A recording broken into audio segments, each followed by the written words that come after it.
Similarity का मतलब क्या होता है? समरूपता। ठीक है, ध्यान दीजिएगा, सिमिलरिटी समरूपता। देखिए अभी हम लोग क्या पढ़े?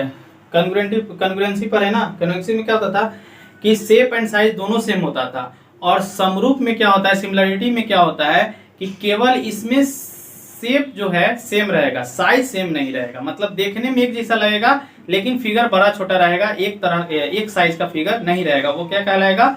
सिमिलर कहलाएगा। जैसे देखिए, एक मान लीजिए क्या है, ये एक ट्रायंगल है और ये क्या है, ये एक ट्रायंगल है। ठीक है, तो दोनों ट्रायंगल का यहाँ पे क्या है, शेप भी सेम है और साइज भी सेम है। तो ये ट्रायंगल यहाँ पे क्या हो गया, ये ट्रायंगल आपका जो हो गया, ये ट्रायंगल जो यहाँ पे हो गया, ये ट्रायंगल आपका क्या हो गया, यहाँ पे कन्ग्रुएंट हो गया। ठीक है, लेकिन अब यहाँ पे बात करेंगे, एक ट्रायंगल इतना छोटा है और एक ट्रायंगल क्या है, इतना बड़ा है। तो यहाँ देखिए दोनों ट्रायंगल का शेप सेम है, मतलब क्या है, यदि फिगर क्या है सेम है, ये तीन कोणीय है, ये भी तीन कोणीय है, लेकिन दोनों का साइज क्या है, अलग अलग है। तो जब साइज अलग अलग हो, केवल शेप सेम हो, तो वो क्या कहलाएगा, सिमिलर। लेकिन शेप और साइज दोनों सेम हो तो क्या कहलाएगा, कन्ग्रुएंट।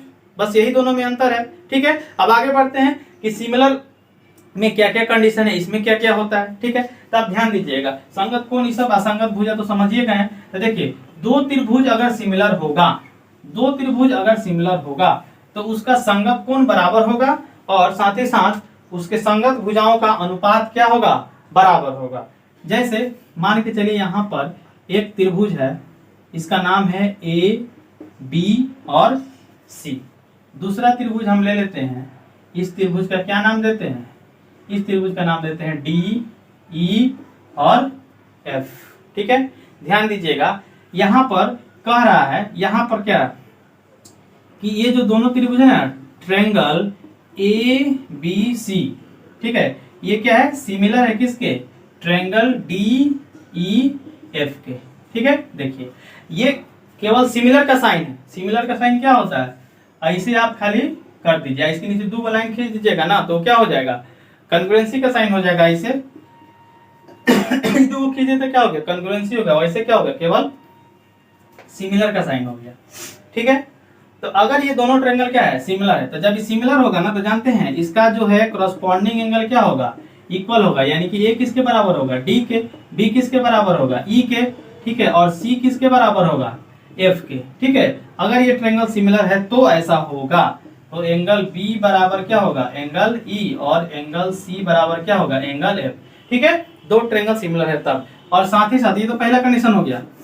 दूसरा कंडीशन है कि इसके संगत भुजाओं का अनुपात भी क्या होगा, बराबर होगा। देखिए ए बी का संगत भुजा क्या हो जाएगा,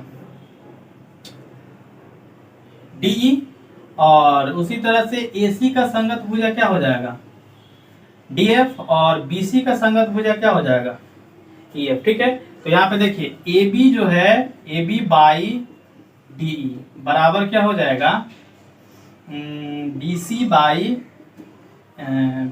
ई एफ, और बराबर क्या हो जाएगा, A C by D F, A C by D F. ठीक है, दो त्रिभुज सिमिलर होंगे, समरूप होंगे, तो उनके संगत कोण बराबर होंगे, कॉरस्पॉन्डिंग एंगल बराबर होंगे, और संगत भुजाओं का रेशियो क्या होगा, बराबर होगा। कॉरस्पॉन्डिंग साइड का रेशियो क्या होगा, इक्वल होगा। ये सिमिलरिटी का क्या है, कंडीशन है। आगे और इसमें हम देखते हैं कि सिमिलरिटी में क्या क्या होता है। ये तो समझ में आ गया कि सिमिलर त्रिभुज क्या होता है। ठीक है, आगे चलिए।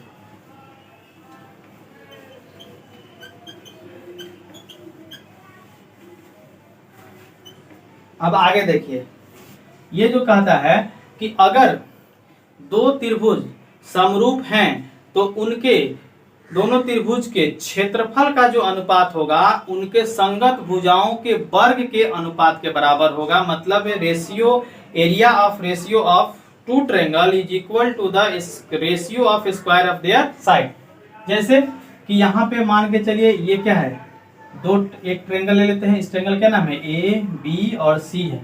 ठीक है, और यहाँ से हम एक दूसरा ट्रायंगल ले लेते हैं जिसका नाम है डी ई और एफ है। ठीक है, अगर ये दोनों ट्रायंगल यहाँ पे क्या है, सिमिलर है।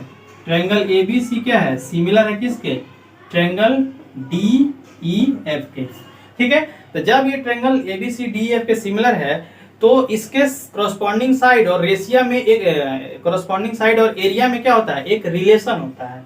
क्या रिलेशन होता है, तो यहाँ देखिए रिलेशन ये होता है कि एरिया ऑफ ट्रायंगल एबीसी बटा में एरिया ऑफ ट्रायंगल डीईएफ बराबर आपका हो जाएगा, देखिए A B square by D square, ठीक है। उसी तरह से B C square by E F square अब बराबर हो जाएगा A C square by D F square, ठीक है। दो समरूप त्रिभुज के एरिया का जो अनुपात होता है, रेशियो होता है, वो उसके कॉरस्पॉन्डिंग साइड के स्क्वायर के रेशियो के बराबर होता है। अब यहां से कैसे क्वेश्चन पूछेगा, ये आपको कंडीशन याद रखना है, ये कंडीशन है। यहां से क्वेश्चन पूछेगा, देखिए यहां से दो का एरिया दे देगा, कोई साइड दे देगा, तीसरा साइड आपसे पूछ लेगा, ठीक है। तो इसका हम लोग यूज करके आगे प्रॉब्लम बनाएंगे। जब प्रॉब्लम कराएंगे उसमें भी आएगा। जैसे मान के चलिए इसका एरिया कुछ दे दिया 16, इसका एरिया कितना दे दिया, इसका एरिया मान के दे दीजिए कितना दे दिया आपका, मान के चलिए 20 दे दिया, इसका एरिया 20 दे दिया। ए बी का लंबाई मान के चलिए क्या दे दिया है 4, तो यहाँ 4 का स्क्वायर रख दीजिएगा और डी आपसे पूछ लेगा कि बताइए डी स्क्वायर कितना होगा, तो इसको यहाँ से सॉल्व कीजिएगा, फिर क्या होगा डी निकाल लीजिएगा, है ना। फिर हम प्रॉब्लम करवाएंगे उसमें बताएंगे। अभी खाली हम थ्योरी बता रहे हैं, थ्योरी पे ध्यान दीजिए कि कैसे कैसे क्या होता है। ये आपको समझ में आ गया कि दो त्रिभुज के समरूप त्रिभुज के एरिया का जो क्षेत्रफल का जो अनुपात होता है, एरिया का जो रेशियो होता है, उसके संगत भुजाओं के वर्ग के अनुपात के बराबर होता है। दूसरा क्वेश्चन, दूसरा कंडीशन, ये एक ट्रायंगल है ABC और यहाँ पे क्या है ई ट्रायंगल है, मान के चलिए इसका नाम क्या लिख देते हैं PQR। देखिए हम नाम इसलिए बदल बदल के लिखते हैं ताकि आपको कंफ्यूजन नहीं रहे कि हमेशा DEF ही आएगा तो कुछ नाम अलग आ जाएगा तो आपको दिक्कत हो जाएगा। इसलिए अब देखिए इसका क्या है, ये इसका क्या है, इसका एल्टीट्यूड है, ये वाला, ये शीर्ष लंब है, क्या है ये, इसका शीर्ष लंब है, ठीक है। तो यहाँ भी लागू होता है कि दो समरूप त्रिभुज का जो क्षेत्र एरिया का जो रेशियो होता है वो उसके शीर्षलंब के स्क्वायर के अनुपात के बराबर होता है। जैसे area of triangle ABC by area of triangle PQR, ये बराबर जो हो जाएगा, इसका नाम ले लीजिए AM, इसका नाम ले लीजिए PD नहीं ना, हाँ PD। यहाँ पे क्या हो जाएगा AM का स्क्वायर अब बटा में क्या हो जाएगा PD का स्क्वायर, ठीक है। ये कंडीशन है क्या कि किसी भी ट्रायंगल के अंदर अगर दो समरूप त्रिभुज हैं तो उसके एरिया का जो अनुपात होगा उसके एल्टीट्यूड के स्क्वायर के रेशियो के बराबर होगा। उसी तरह से अब इसमें क्या आता है, मीडियन पर आए थे ना, एंगल ये क्या हो गया, एल्टीट्यूड हो गया, मीडियन हो गया, फिर एंगल बाइसेक्टर आएगा। तो मीडियन में भी वही होता है, उसके एरिया का जो रेशियो होता है उसके मीडियन के स्क्वायर के रेशियो के बराबर होता है, और एंगल बाइसेक्टर में भी वही होता है, इसके एरिया का जो रेशियो होता है उसके एंगल बाइसेक्टर के स्क्वायर के बराबर होता है कॉरस्पॉन्डिंग, ठीक है। अब यहाँ ध्यान दीजिएगा, ये हो गया, अच्छा ये वाला क्या हो जाएगा, ये तो आपका हो गया एल्टीट्यूड, एक अलग से हम फिगर ही बना दे रहे हैं, ठीक है। चलिए हम यहाँ पे फिगर बना दे रहे हैं, यहाँ पे देखिए दिख रहा है ना, यहाँ पे हम फिगर बना दे रहे हैं कि एक ट्रायंगल जो है आपका ऐसे है ABC और एक ट्रायंगल जो है आपका ऐसे है DE और F। आइए इसका क्या है, मीडियन है, मीडियन मतलब इसको दो बराबर भाग में बांटेगा, सामने वाले भुजा को, ये इसको इक्वल भाग में बांटेगा। तो यहाँ पर जो होगा एरिया ऑफ ट्रायंगल ABC बटा मतलब ratio area of triangle DEF, ये जो होगा इसके मीडियन के स्क्वायर के बराबर होगा। ये क्या होगा, AM है, ये क्या है DN है, तो ये आपका क्या हो जाएगा AM का स्क्वायर अब बटा में DN का स्क्वायर, ठीक है। अब यहाँ पे देखिए ये चार गो है ना, चार गो वेरिएबल है ना, area ABC, area DEF, AM और DN, इस चार गो में से कोई तीन गो दे देगा, अब बाकी आपसे अगला पूछ लेगा, ठीक है। आगे देखते हैं, एक ये हो गया। अब दूसरा आता है, यहाँ पे हम तीसरा कंडीशन कर देते हैं क्या कि इसका एंगल बाइसेक्टर वाला बताते हैं। ये दो ट्रायंगल है, ट्रायंगल है ABC PQR। अच्छा इसका एंगल बाइसेक्टर, ये वाला एंगल बाइसेक्टर मतलब क्या हो गया, ये कोण और ये कोण क्या है इक्वल है, ये इसका क्या है एंगल बाइसेक्टर है, मतलब ये कोण और ये कोण दोनों क्या है इक्वल है, ये क्या है पी एन कर दीजिए इसको और इसको एम कर दीजिए। तो यहाँ पर जो होगा देख लीजिएगा, यहाँ पर जो होगा area of triangle P Q R बटा में area of triangle A B C बराबर हो जाएगा पी एन का स्क्वायर, इधर हो जाएगा ए एम का स्क्वायर। ठीक है, तो ये क्या था, ये सिमिलरिटी ऑफ ट्रायंगल, ट्रायंगल के समरूपता पे ये कुछ थ्योरी था। दोनों थ्योरी का बहुत ध्यान से देख लीजिएगा। इस पे मैंने डायरेक्ट क्वेश्चन एग्जाम में एसएससी बीपीएससी सब में इस पे एक क्वेश्चन एकदम सेट करता ही करता है। ये बस केवल प्रॉपर्टी याद रखना है, 4 गो है, इस 4 गो में से कोई 3 गो दे देगा और चौथा आपसे पूछ लेगा, आपको बता देना है। आगे फिर हम प्रॉब्लम कराएंगे, उसमें भी ये बात आएंगे। ठीक है,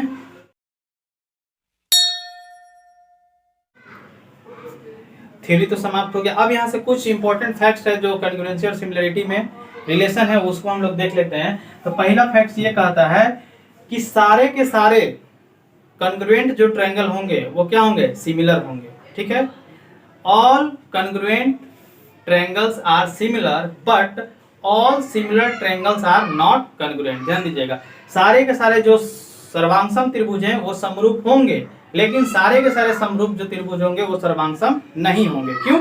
क्योंकि समरूप होने के लिए कंडीशन है कि शेप, केवल शेप समान होना चाहिए, साइज समान नहीं होना चाहिए। लेकिन कॉन्ग्रुएंट होने के लिए कंडीशन है कि शेप और साइज दोनों समान होना चाहिए। तो देखिए, जिसमें जो फिगर कॉन्ग्रुएंट है उसका शेप और साइज दोनों समान है, तो सिमिलरिटी वाला कंडीशन तो फॉलो कर ही रहा है कि उसका शेप समान है। लेकिन जो ट्रायंगल सिमिलर है तो ये तो एक ही फॉलो कर रहे हैं ना, खाली उसका शेप समान है, साइज तो समान है नहीं, इसलिए वो कॉन्ग्रुएंट नहीं होता है। तो आपको यहां से क्या पता चला, क्या कि सारे सर्वांगसम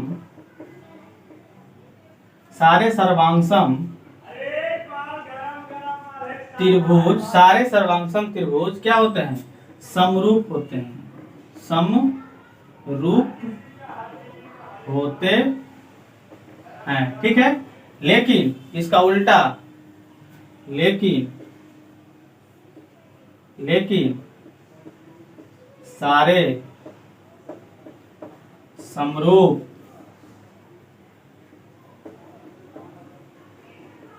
त्रिभुज सर्वांगसम नहीं होते हैं। आ गया समझ में कि सारा ट्रायंगल जो होगा कॉन्ग्रुएंट वो सिमिलर होगा, बट सिमिलर वाला नहीं होगा कॉन्ग्रुएंट। दूसरा रिलेशन ये कहता है कि अगर दो समरूप त्रिभुज का एरिया इक्वल हो जाएगा तो दोनों ट्रायंगल क्या हो जाएगा, सर्वांगसम हो जाएगा, कॉन्ग्रुएंट हो जाएगा, है ना। क्या कि दो समरूप त्रिभुजों का क्षेत्रफल समान हो, सेम हो, तो वे क्या होंगे, सर्वांगसम त्रिभुज होंगे। आ गया समझ में। इसी तरह से सिमिलरिटी हर एक चीज में आता है। अभी तो हम ट्रायंगल का पढ़ाए हैं, फिर सर्कल में भी आता है, सब चीज में सिमिलरिटी आता है। जैसे कि देखिए, ये छोटा सर्कल है और क्या है, बड़ा सर्कल है, तो दोनों सर्कल क्या हो गया, सिमिलर हो गया। क्यों? क्योंकि दोनों का शेप सेम है लेकिन साइज अलग अलग है। उसकी चर्चा अगले करेंगे। त्रिभुज में सिमिलरिटी और कॉन्ग्रुएंसी से इतना ही फैक्ट था। ठीक है, और इसको आप ध्यान में रखिएगा। उम्मीद करते हैं कि समझ में आया होगा। अगर समझ में आया है तो वीडियो को लाइक कर दीजिए, शेयर कर दीजिए और चैनल को सब्सक्राइब कर लीजिएगा और अपने दोस्तों के साथ भी बता दीजिएगा इस लेक्चर के बाद।